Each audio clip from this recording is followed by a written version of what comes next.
Let's say we want to construct a 95% confidence interval on this data. Here we have data of 30 student grades. It's very easy to construct a confidence interval using the data analysis tool. To do this, click on the Data tab, then look on the right-hand side to see if you have the data analysis tool installed. If it's not there, you will need to install it. That's easy to do, and you only have to do it one time. To install the data analysis tool, select the File menu, scroll down to where it says Options, then click. A dialog box pops up for the Excel options. Now on the left-hand side, choose Add-ins. And now in the Add-ins window at the very bottom, it says Manage. And then the drop-down box is selected as Excel Add-ins. And if it isn't, select it and then click Go. Then check off the add-ins you want. I'll check off the Analysis Tool Pack and click OK. And that's it. Now you have the data analysis tool installed. Okay, let's get back to the confidence interval.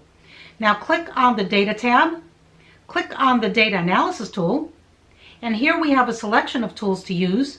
The one we want is called Descriptive Statistics, so scroll down to that and click on it.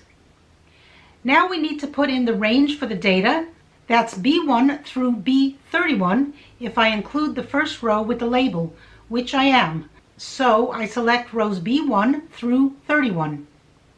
And now, since I selected B1, I have to make sure I check off this box, Labels in First Row. Great! Now I need to check off Summary Statistics, and then underneath there, where it says Confidence Level for the mean, check that. Now the box here says 95% by default. If you want a 95% confidence interval, then leave it the way it is. But if you want 99% or 90% confidence interval, then you will need to change it here. Now we're all set, so click OK. Here we have a new sheet with the descriptive statistics. At the bottom here, where it says confidence level, that's really what we call a margin of error. The margin of error is always added and subtracted from the sample mean. If you look at the formula for confidence intervals, it's always x bar plus and minus a margin of error. So let's create two labels, one for the lower limit and one for the upper limit.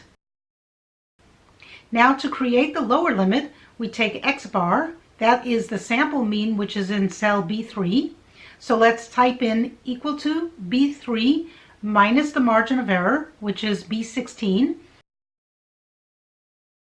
So B3 minus B16 will give us the lower limit.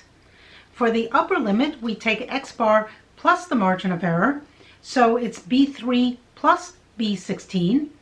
So now we have a confidence interval of from 68.47 to 80.73. We can say with 95% confidence that the true mean is between 64.47 and 80.73. That's it. You've now constructed a 95% confidence interval on the mean using Excel. I hope you enjoyed this video and I hope you learned something.